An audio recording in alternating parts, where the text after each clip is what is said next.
Gak usah ngajarin, saya udah 30 tahun jadi pencipta.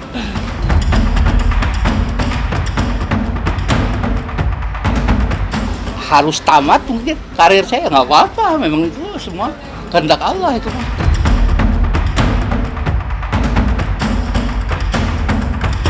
Jadi sampai ke polisi itu cuma kekesalan aja saya. Saya bukan nabi, saya manusia biasa itu.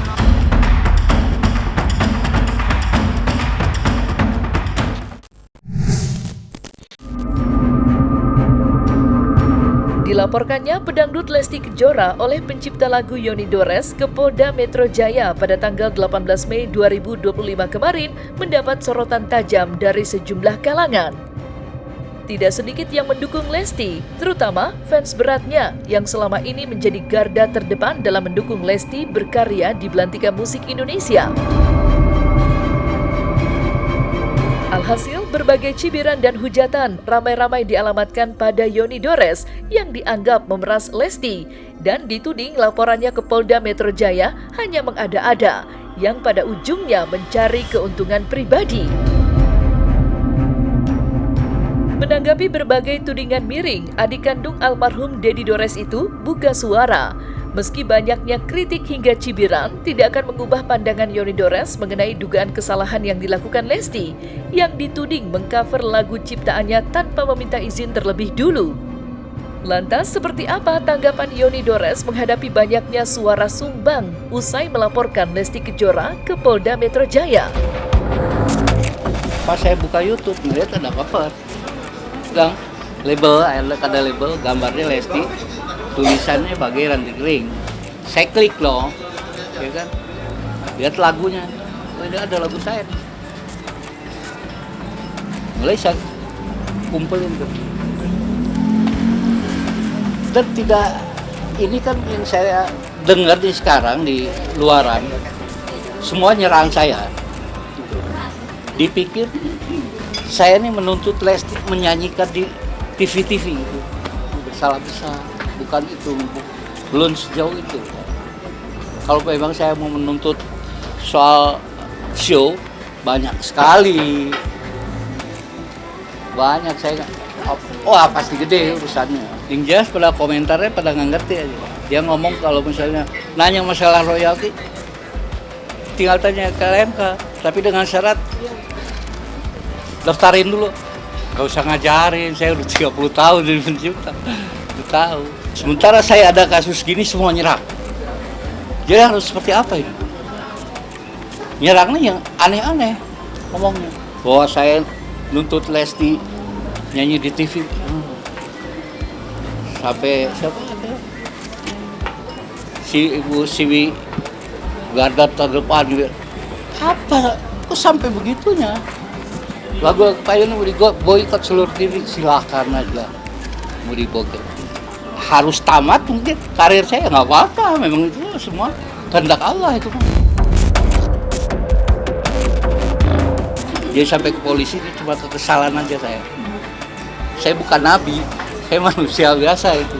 Sampai saya boleh tanya lah ke artis saya pernah nggak turun ke rumah baru? Nggak pernah.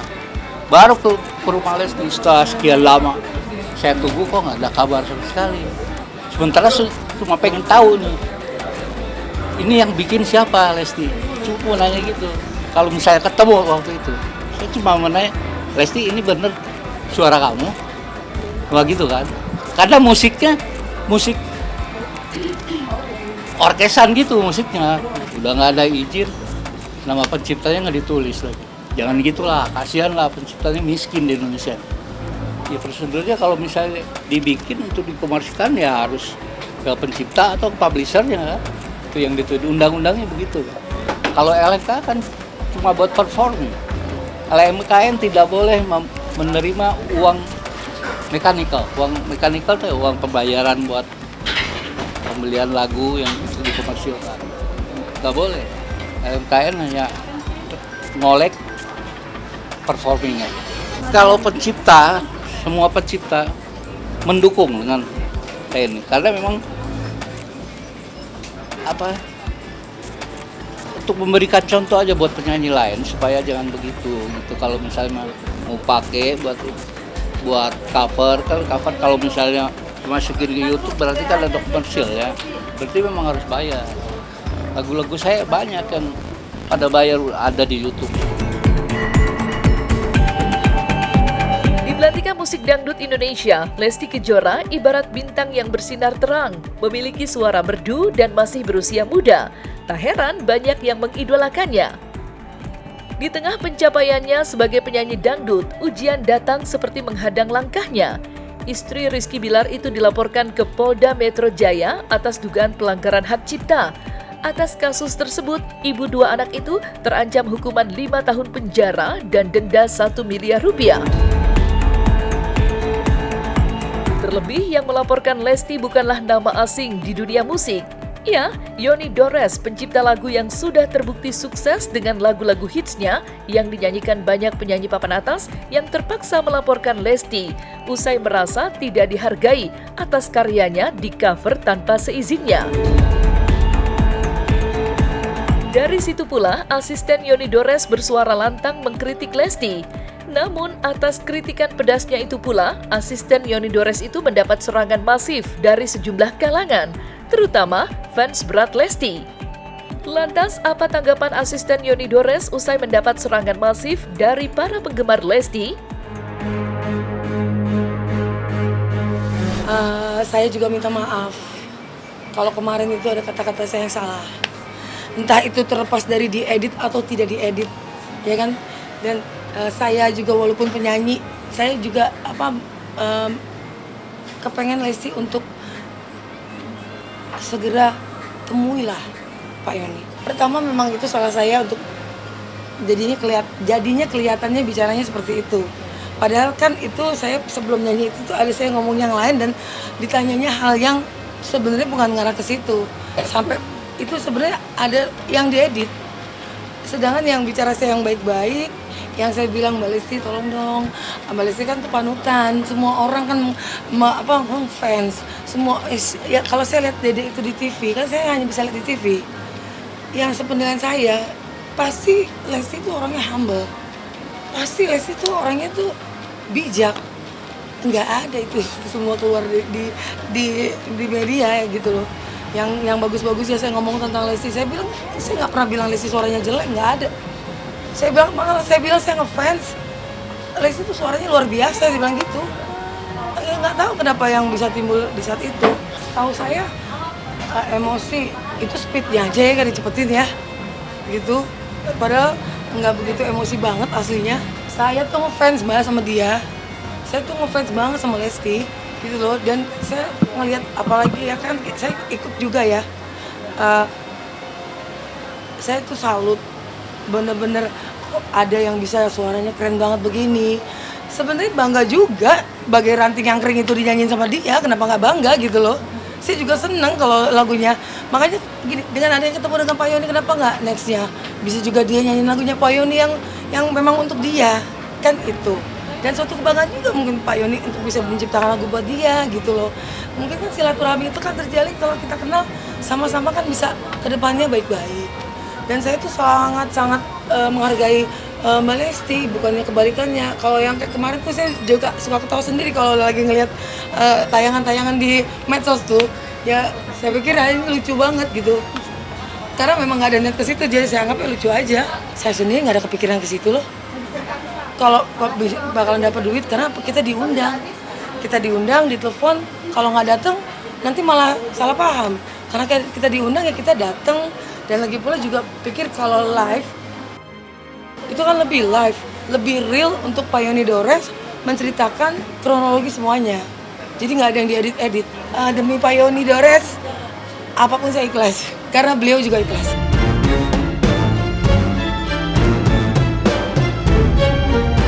Polemik dugaan pelanggaran hak cipta yang dituduhkan pada Lesti Kejora mendapat tanggapan beragam dari praktisi hukum. Sebut saja Deoli Payumara, Dr. Firman Chandra, hingga James Tambunan ikut buka suara, mengurai benang kusut dugaan pelanggaran hak cipta antara penyanyi dan pencipta. Deoli Payumara misalnya menyayangkan laporan pidana yang dilayangkan terhadap Lesti. Menurutnya, pertemuan kedua belah pihak harus didahulukan ketimbang mengedepankan laporan. Meski sudah kadung dilaporkan, Deolipa berharap ada mediasi dan berakhir damai. Dan berikut tanggapan sejumlah praktisi hukum atas kasus dugaan pelanggaran yang dilakukan Lesti Kejora.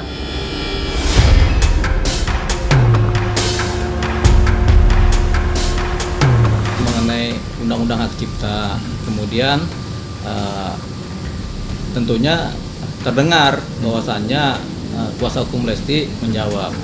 Jawaban ini tentunya kan normatif, tapi kalau kita lihat sebenarnya ini adalah respon, dan respon ini sifatnya positif.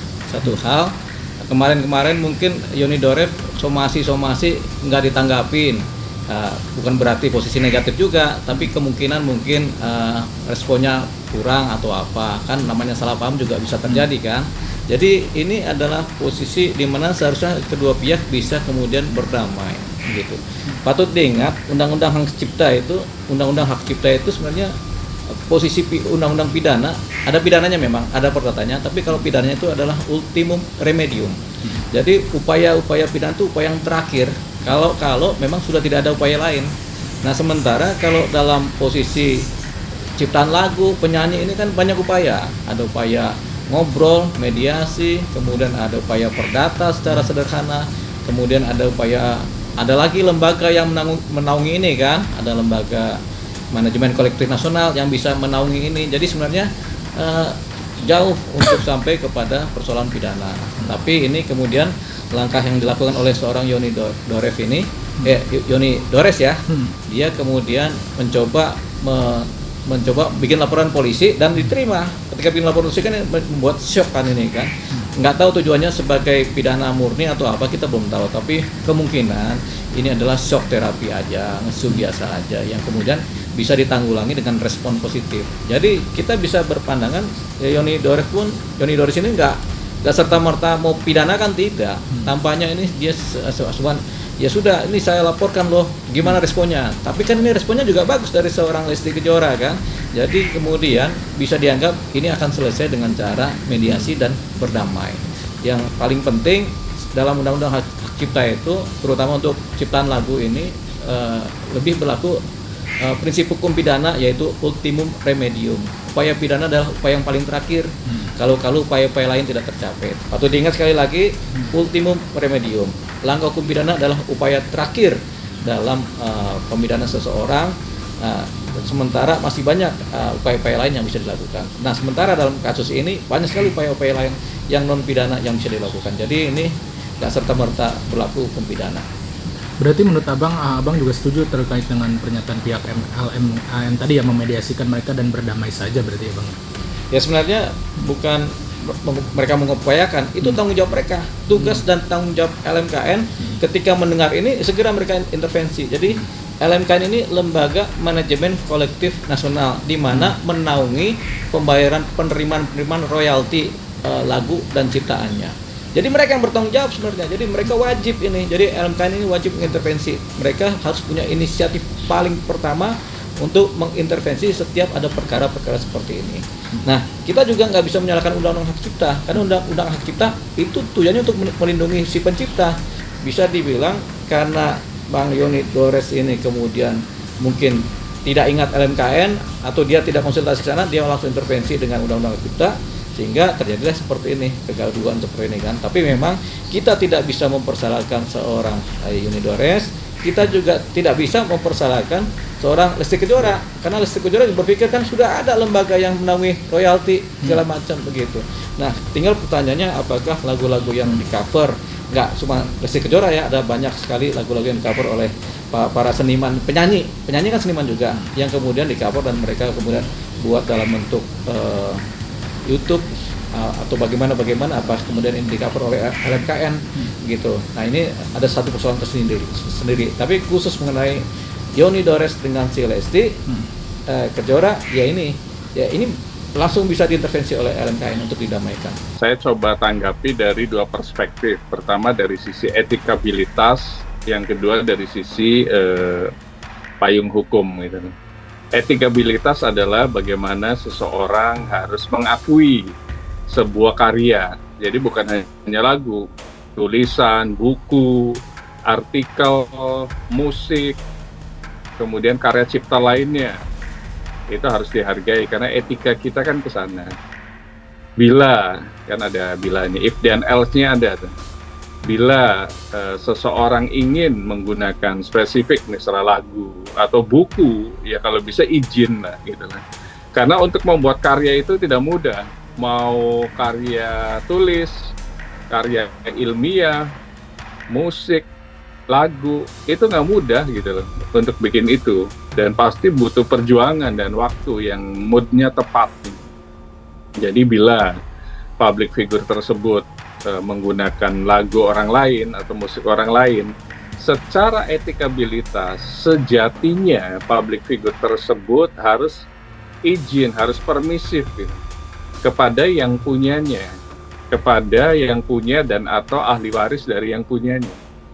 Karena karya cipta itu dilindungi meskipun pemiliknya atau penciptanya pun meninggal. Jadi nanti karya cipta itu akan diwariskan. Saya melihatnya mungkin sudah yang saya lihat sudah tahap akhir mungkin.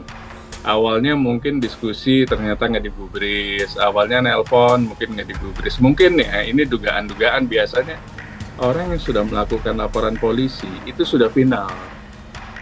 Tidak ada dispute lagi, artinya diskusi, kemudian hal-hal yang sifatnya mediasi itu sudah dilakukan, namun tidak diindahkan oleh yang mengambil karya cipta tersebut mungkin gitu lah.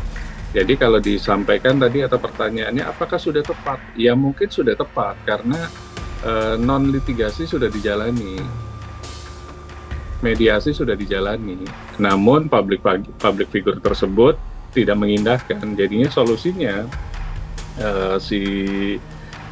ahli waris tersebut hanya LP gitu.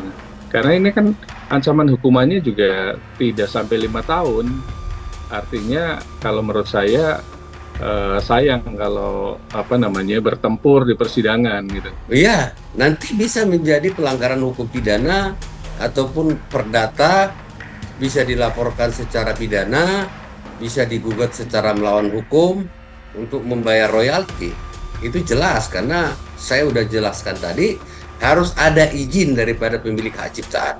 Ya kalau itu tujuan komersil, ya sifatnya ekonomis, harus ada izin daripada pemilik ciptaan. Itu mutlak menurut Undang-Undang 28 itu. Siapa saja yang terlibat di situ, ya termasuk yang label musiknya harus bertanggung jawab, yang nyanyinya harus bertanggung jawab. Karena di situ kan ada hak royalti yang harus dibayarkan. Sehingga kalau itu ketahuan, nanti kan ada notifnya itu. Kalau dia ditayangkan di YouTube sifatnya komersil, ada notifnya. Ketahuan itu siapa yang menggunakan tanpa izin. Tentu kan saya sudah sampaikan di Undang-Undang 28 tahun 2014 tentang hak cipta. Kenapa harus ada undang-undang itu? Itu untuk memproteksi karya-karya. Dan itu nanti kan akan didaftarkan di Direktorat Kekayaan Hak Intelektual, hak cipta, di Dirjen Haki itu masuk itu. Nah, itulah untuk memproduksi, memproteksi, melindungi hak cipta itu sendiri. Tidak liar.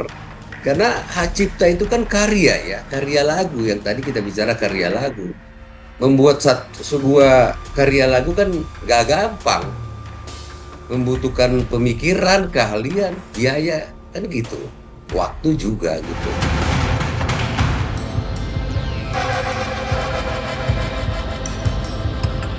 Dilaporkannya Lesti Kejora juga mendapat tanggapan luas dari sesama penyanyi dan musisi yang merasa cemas jika penyanyi dilaporkan atas dugaan pelanggaran hak cipta hanya perkara tanpa meminta izin. Meski begitu, ia menghormati langkah yang diambil oleh Yoni Dores yang menurutnya pencipta lagu yang sudah lama dikenalnya dan ikut andil membesarkan namanya saat berkarya di belantika musik Indonesia. Dan berikut tanggapan penyanyi lainnya atas dilaporkannya Lesti Kejora terkait dugaan pelanggaran hak cipta yang belakangan ini menggemparkan jagat permusikan Indonesia. kalau ngelihat dari permasalahannya, dia itu mungkin pas lagi nyanyi, aku nggak lihat nih mana, kan katanya ditunjukin Pak, ini banyak banget ya buktinya. Cuman aku nggak tahu ini Dedek Lesti yang milih pemilihan lagunya tuh dia sendiri atau dari penyelenggara. Kan memang belum bertemu soalnya sama Pak Yoni. Kalau untuk mengcover kan harusnya bukan Lestinya dong, harusnya dari pihak manajemen, kan dia pasti punya tim untuk ngurusin YouTube, tim untuk ngurusin ini. Jadi kan bukan ke Lestinya harusnya, karena kan dia taunya cuma nyanyi. Jadi ada timnya yang harusnya, kalau emang cover ya timnya harus izin ke publishing. Kalau nggak izin ya memang salah di sini. Masalahnya kan harus tahu dulu nih dia udah izin belum. Ya meskipun lagu udah dari tahun jebot, Ida Laila pun kalau mau direcycle kan memang harus izin. Masalahnya ini yang kita tanyakan. Aku rasa sih Lesti mungkin juga nggak tahu. Taunya nyanyi ini deh, oke nyanyiin. Setahu aku mungkin dia nggak tahu kalau jadi timnya sih menurut aku, tim atau manajemen atau mungkin penyelenggaranya atau yang upload. Mungkin dia nyanyi di panggung, di video, dia upload dan menghasilkan. Itu nggak boleh kan, pelanggaran juga kan. Kemarin aku dengar senior juga kan yang menyalahkan kayak Pak Yoni kayak gini. Maksudnya ya jadi kita malas deh nyanyiin lagunya. Maksud aku sekelas senior pun harus mencari tahu dulu lah. Maksudnya jangan malah menambah kisru dengan opini-opini yang menyudutkan. Karena kan kita penyanyi gitu, kita butuh pencipta lagu juga gitu. Pencipta lagu butuh penyanyi ya, yang harus berkesinambungan kan. Jadi apalagi yang udah punya power, mungkin yang punya power senior-senior tuh setidaknya harus tahu duduk permasalahannya seperti apa biar nggak makin panas gitu loh. Ini kan bisa diredam. Ketemu sama Dedek Lestinya, sayangnya Pak Yoni bisa ketemu sama Dedek Lestinya. Iya Pak, saya yang nyanyiin tapi tim yang menyarankan atau apa segala macam. Sebenarnya itu lebih enak sih, karena beliau sudah ke rumahnya 3 kali tapi tidak mendapat nggak ditanggepin kan, nggak ketemu. Jadi mungkin ini wujud dari kecewanya Pak Yoni. Karena kemarin aku bilang kan, nggak mungkin ujuk-ujuk Pak Yoni ini ngelaporin. Pasti dia sudah menempuh jalur-jalur yang lain gitu. Ternyata aku tanyain bener kan, udah saya sudah ke rumahnya, saya sudah bertanya, saya dapat tapi tidak ada jawaban, saya sudah somasi nggak ada tanggapan gitu. Karena kan aku juga penyanyi Kak, takut lah mau nyanyi apa nanti tiba-tiba, karena semua lagu kan yang lagi viral yang kita nyanyikan. Gue sih menanggapinya dari sisi gue pribadi ya, maksudnya yang penting ini kan kita sebagai pencipta lagu ini punya hak yang memang worth it gitu. Jadi memang kalau memang misalkan ya gue harusnya nih dapatnya segini, ya itu sebenarnya sih kalau gue pribadi ya itu hak mereka gitu. Cuman bagaimana ngerucutinnya ya itu bisa diomongin bareng-bareng harusnya ya gitu, duduk secara baik-baik gitu. Nah sekarang kan yang memang lagi huru haranya kan memang dari kubu A, kubu B gitu, bahkan ada kubu C gitu. Nah itu yang penting sebenarnya tujuannya satu, pengen bagaimana pencipta lagu khususnya benar-benar dihargailah dengan worth it. Oh segini nih gua pendapatannya kayak gitu. Sebenarnya sih nggak juga sih, maksudnya karena kan sebenarnya sistem kayak gini gue sudah sering membaca dan nonton juga, mengetahui di Eropa pun, di luar negeri, di Amerika pun sudah menjalankan kayak gini udah 10 tahun yang lalu gitu. Gue jadi sedikit tahu lah, apalagi tentang kayak Mas Dhani suka sharing juga kalau di luar negeri begini gini dan gue punya beberapa teman juga di Australia, drummer pencipta lagu, mereka tuh benar-benar yang memang yang seharusnya gitu loh. Jadi ya gue juga berharap ya di kita nih di Indonesia menerapkannya sih bisa sama gitu. Aku no komen karena kan itu urusan kita sama-sama semuanya. Pokoknya yang penting support ke baik. Saya support ke Dedek, support ke semua penyanyi dan juga respect kepada seluruh pencipta lagu. Itu aja. Sukses pokoknya buat Dedek, semangat terus, berkarya terus. Nah, selesai sudah Cumi Lovers? Saksikan terus Cumi Camp In Depth, kabar lengkap, mendalam, dan akurat dari narasumber terpercaya. Dan jangan lupa untuk like, subscribe, dan juga share channel YouTube Cumi Cumi.